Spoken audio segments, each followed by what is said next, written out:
Capítulo 6. Justamente cuando subíamos en mi coche para iniciar un viaje al estado de Oaxaca, el 5 de octubre de 1968, don Juan me detuvo. Te he dicho antes, dijo con expresión grave, que nunca hay que revelar el nombre ni el paradero de un brujo. Creo que entendiste que nunca debías revelar mi nombre ni el sitio donde está mi cuerpo.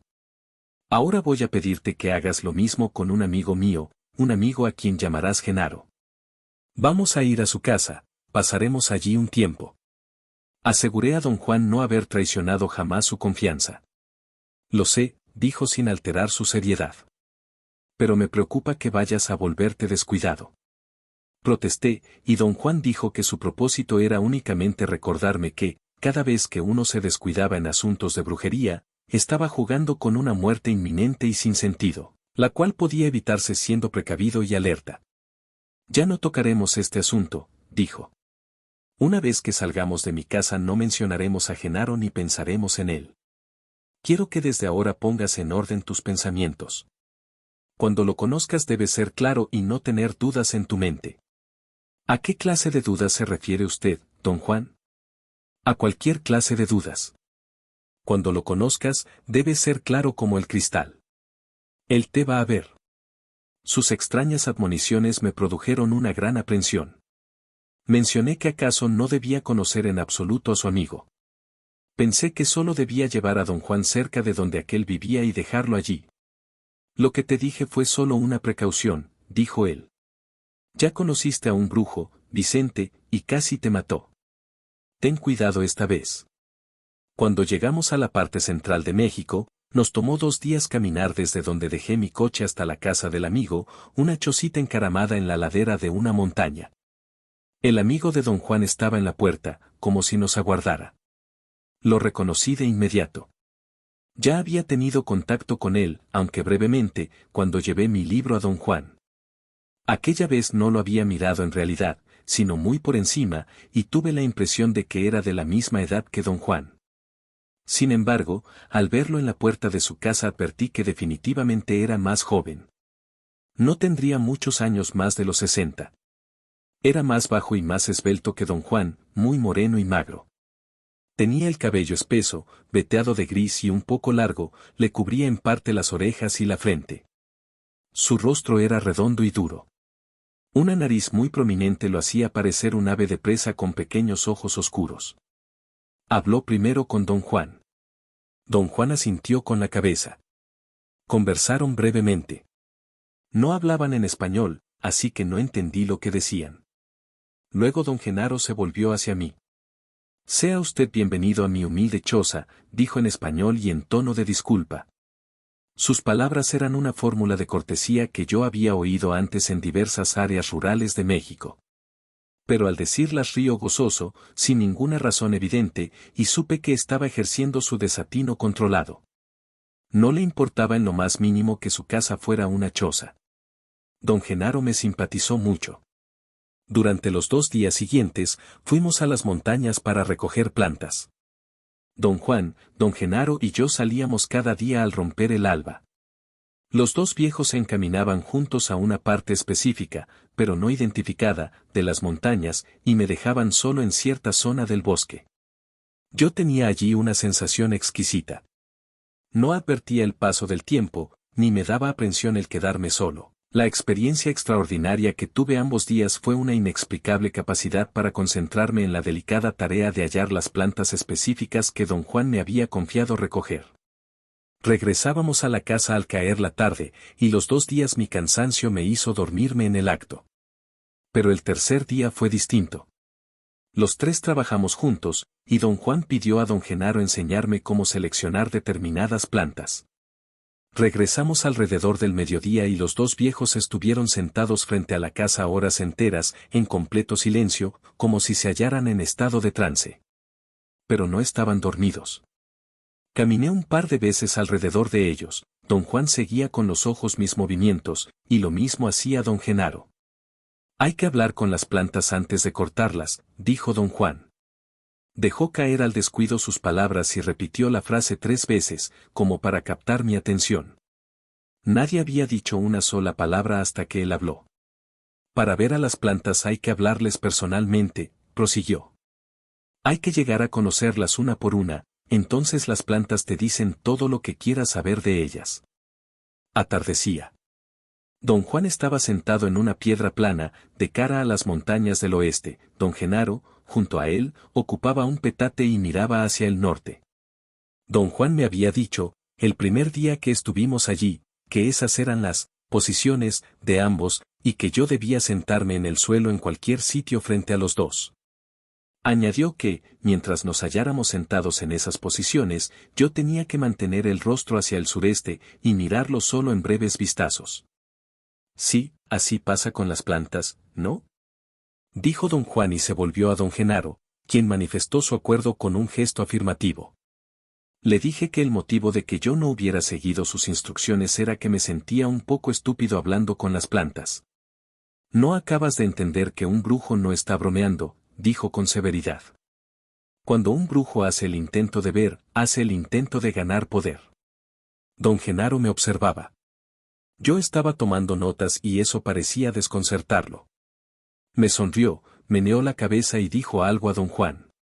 Don Juan alzó los hombros. Verme escribir debe haber sido bastante extraño para don Genaro. Don Juan, supongo, se hallaba acostumbrado a mis anotaciones, y el hecho de que yo escribiera mientras él hablaba ya no le producía extrañeza, podía continuar hablando sin parecer advertir mis actos. Don Genaro, en cambio, no dejaba de reír, y tuve que abandonar mi escritura para no romper el tono de la conversación. Don Juan volvió a afirmar que los actos de un brujo no debían tomarse como chistes, pues un brujo jugaba con la muerte en cada vuelta del camino.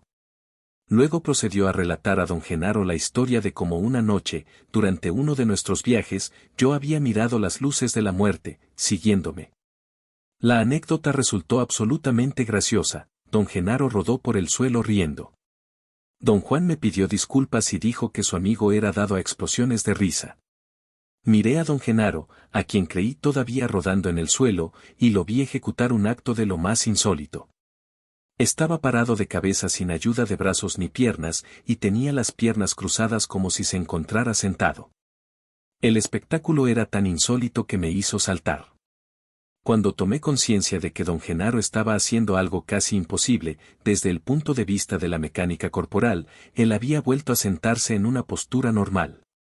Don Juan, empero, parecía tener conocimiento de lo involucrado, y celebró a carcajadas la hazaña de don Genaro. Don Genaro parecía haber notado mi confusión, palmoteó un par de veces y rodó nuevamente en el suelo, al parecer quería que yo lo observara. Lo que al principio había parecido rodar en el suelo era en realidad inclinarse estando sentado, y tocar el suelo con la cabeza. Aparentemente lograba su ilógica postura ganando impulso, inclinándose varias veces hasta que la inercia llevaba su cuerpo a una posición vertical, de modo que por un instante, se sentaba de cabeza. Cuando la risa de ambos aminoró, don Juan siguió hablando, su tono era muy severo. Cambié la posición de mi cuerpo para estar cómodo y darle toda mi atención. No sonrió ni por asomo, como suele hacer, especialmente cuando trato de prestar atención deliberada a lo que dice. Don Genaro seguía mirándome como en espera de que yo empezase a escribir de nuevo, pero ya no tomé notas. Las palabras de don Juan eran una reprimenda por no hablar con las plantas que yo había cortado, como siempre me había dicho que hiciera. Dijo que las plantas que yo maté podrían también haberme matado, expresó su seguridad de que, tarde o temprano, harían que me enfermara. Añadió que si me enfermaba como resultado de dañar plantas, yo, sin embargo, no daría importancia al hecho y creería tener solamente un poco de gripe. Los dos viejos tuvieron otro momento de regocijo, luego don Juan se puso serio nuevamente y dijo que, si yo no pensaba en mi muerte, mi vida entera no sería sino un caos personal. Se veía muy austero. ¿Qué más puede tener un hombre aparte de su vida y su muerte?, me dijo. En ese punto sentí que era indispensable tomar notas y empecé a escribir de nuevo. Don Genaro se me quedó mirando y sonrió. Luego inclinó la cabeza un poco hacia atrás y abrió sus fosas nasales. Al parecer controlaba en forma notable los músculos que operaban dichas fosas, pues éstas se abrieron como al doble de su tamaño normal. Lo más cómico de su bufonería no eran tanto los gestos de don Genaro como sus propias reacciones a ellos. Después de agrandar sus fosas nasales se desplomó, riendo, y una vez más llevó su cuerpo a la misma extraña posición invertida de sentarse de cabeza. Don Juan rió hasta que las lágrimas rodaron por sus mejillas. Me sentí algo apenado y reí con nerviosismo. A Genaro no le gusta que escribas, dijo don Juan a guisa de explicación. Puse mis notas a un lado, pero don Genaro me aseguró que estaba bien escribir, porque en realidad no le importaba. Volví a recoger mis notas y empecé a escribir. Él repitió los mismos movimientos hilarantes y ambos tuvieron de nuevo las mismas reacciones. Don Juan me miró, riendo aún, y dijo que su amigo me estaba imitando, que yo tenía la tendencia de abrir las fosas nasales cada vez que escribía, y que don Genaro pensaba que tratar de llegar a brujo tomando notas era tan absurdo como sentarse de cabeza, por eso había inventado la ridícula postura de reposar en la cabeza el peso de su cuerpo sentado. A lo mejor a ti no te hace gracia, dijo don Juan, pero solo a Genaro se le puede ocurrir sentarse de cabeza, y solo a ti se te ocurre aprender a ser brujo escribiendo de arriba a abajo. Ambos tuvieron otra explosión de risa, y don Genaro repitió su increíble movimiento. Me agradaba. Había en sus actos enorme gracilidad y franqueza. Mis disculpas, don Genaro, dije señalando el bloque de notas. Está bien, dijo, y rió chasqueando la lengua. Ya no pude escribir. Siguieron hablando largo rato acerca de la forma en que las plantas podían realmente matar y de cómo los brujos las usaban en esa capacidad. Ambos me miraban continuamente al hablar, como si esperaran que escribiese. Carlos es como un caballo al que no le gusta la silla, dijo don Juan. Hay que ir muy despacio con él. Lo asustaste y ahora no escribe. Don Genaro expandió sus fosas nasales y dijo en súplica parodiada, frunciendo el ceño y la boca. Ándale, Carlitos, escribe. Escribe hasta que se te caiga el dedo. Don Juan se levantó, estirando los brazos y arqueando la espalda. Pese a su avanzada edad, su cuerpo se veía potente y flexible. Fue a los matorrales a un lado de la casa y yo quedé solo con don Genaro. Él me miró y yo aparté los ojos, porque me hacía sentirme apenado. No me digas que ni siquiera vas a mirarme, dijo con una entonación extremadamente cómica. Abrió las fosas nasales y las hizo vibrar, luego se puso en pie y repitió los movimientos de don Juan, arqueando la espalda y estirando los brazos, pero con el cuerpo contraído en una posición sumamente burlesca. Era en verdad un gesto indescriptible que combinaba un exquisito sentido de la pantomima y un sentido de lo ridículo. Era una caricatura maestra de don Juan. Don Juan regresó en ese momento y captó el gesto, y también la intención. Se sentó riendo por lo bajo. ¿Qué dirección lleva el viento?, preguntó como si nada don Genaro. Don Juan señaló el oeste con un movimiento de cabeza. Mejor voy a donde sopla el viento, dijo don Genaro con expresión de seriedad. Luego se volvió y sacudió un dedo en mi dirección. Y tú no hagas caso si oyes ruidos raros, dijo. Cuando Genaro caga, las montañas se estremecen. Saltó a los matorrales y un momento después oí un ruido muy extraño, un retumbar profundo, ultraterreno.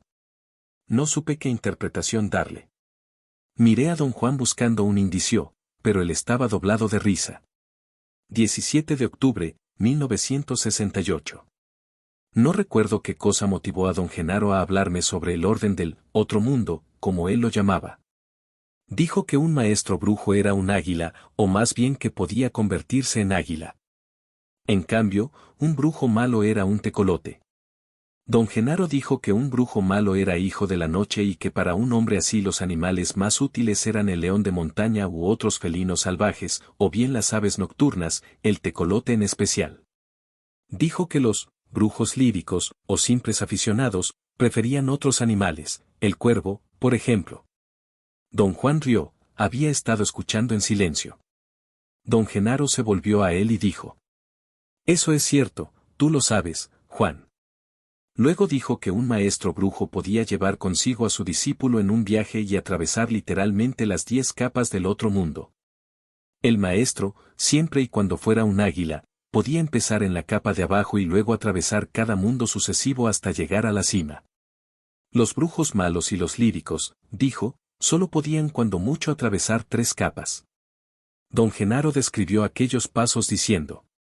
Empiezas en el mero fondo y entonces tu maestro te lleva en su vuelo y al rato, ¡pum!, atraviesas la primera capa. Luego, un ratito después, ¡pum!, atraviesas la segunda, y ¡pum!, atraviesas la tercera. En tal forma don Genaro me llevó hasta la última capa del mundo. Cuando hubo terminado de hablar, don Juan me miró y sonrió sabiamente. Las palabras no son la predilección de Genaro, dijo, pero si quieres recibir una lección, él te enseñará acerca del equilibrio de las cosas. Don Genaro asintió con la cabeza, frunció la boca y entrecerró los párpados. Su gesto me pareció delicioso. Don Genaro se puso en pie y lo mismo hizo don Juan. Muy bien, dijo don Genaro. Vamos, pues. Podemos ir a esperar a Néstor y Pablito. Ya terminaron. Los jueves terminan temprano. Ambos subieron en mi coche, don Juan en el asiento delantero. No les pregunté nada, simplemente eché a andar el motor. Don Juan me guió a un sitio que según dijo era la casa de Néstor. Don Genaro entró en la casa y un rato después salió con Néstor y Pablito, dos jóvenes que eran sus aprendices. Todos subieron en mi coche y don Juan me indicó tomar el camino hacia las montañas del oeste. Dejamos el auto al lado del camino de tierra y seguimos la ribera de un río, que tendría 5 o 6 metros de ancho, hasta una cascada visible desde donde me había estacionado. Atardecía. El paisaje era impresionante. Directamente sobre nuestras cabezas había una nube enorme, oscura, azulosa, que parecía un techo flotante, tenía un borde bien definido y la forma de un gigantesco semicírculo.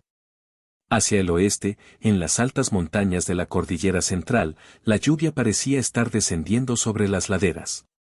Se veía como una cortina blancuzca que caía sobre los picos verdes. Al este se hallaba el valle largo y hondo, sobre el solo había nubes desparramadas, y el sol brillaba allí. El contraste entre ambas áreas era magnífico.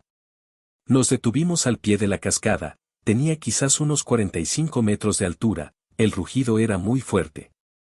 Don Genaro se puso un cinturón del que colgaban 7 o más objetos. Parecían guajes pequeños. Se quitó el sombrero y dejó que colgara, sobre su espalda, de un cordón atado alrededor de su cuello. Se puso en la cabeza una banda que sacó de un morral hecho de gruesa tela de lana. La banda era también de lana de diversos colores, el que más resaltaba era un amarillo vívido. En la banda insertó 3 plumas. Parecían ser plumas de águila. Noté que los sitios donde las insertó no eran simétricos. Una pluma quedó sobre la curva posterior de su oreja derecha, otra unos centímetros más adelante y la tercera sobre la sien izquierda. Luego se quitó los huaraches, los enganchó o ató a la cintura de sus pantalones y aseguró el cinturón por encima de su ponchó. El cinturón estaba hecho, al parecer, de tiras de cuero entretejidas. No pude ver si don Genaro lo amarró o si tenía hebilla. Don Genaro caminó hacia la cascada. Don Juan manipuló una piedra redonda hasta dejarla en una posición firme y tomó asiento en ella. Los dos jóvenes hicieron lo mismo con otras piedras y se sentaron a su izquierda. Don Juan señaló el sitio junto a él, a su derecha, y me indicó traer una piedra y sentarme a su lado. Hay que hacer una línea aquí, dijo, mostrándome que los 3 se hallaban sentados en fila. Para entonces, don Genaro había llegado al pie del desplomadero y había empezado a trepar por una vereda a la derecha de la cascada.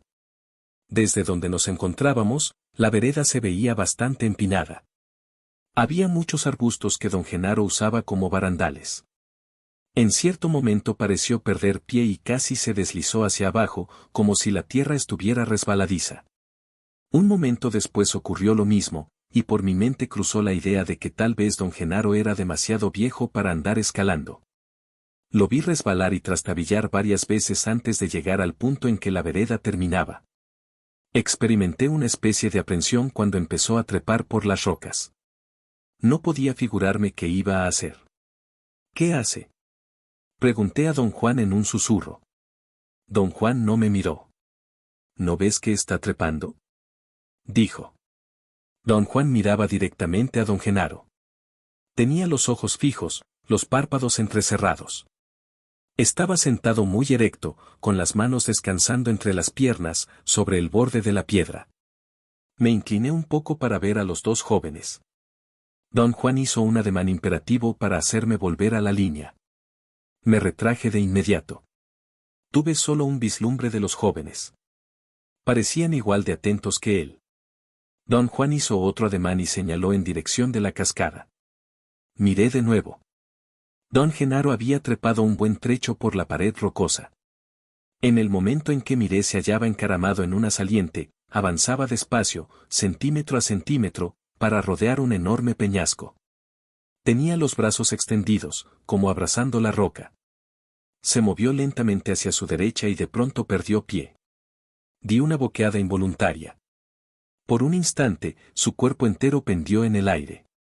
Me sentí seguro de que caería, pero no fue así. Su mano derecha había aferrado algo, y muy ágilmente sus pies volvieron a la saliente. Pero antes de seguir adelante se volvió a mirarnos. Fue apenas un vistazo. Había, sin embargo, tal estilización en el movimiento de volver la cabeza, que empecé a dudar. Recordé que había hecho lo mismo, volverse a mirarnos, cada vez que resbalaba. Yo había pensado que don Genaro debía de sentirse apenado por su torpeza y que volteaba a ver si lo observábamos. Trepó un poco más hacia la cima, sufrió otra pérdida de apoyo y quedó colgando peligrosamente de la salediza superficie de roca.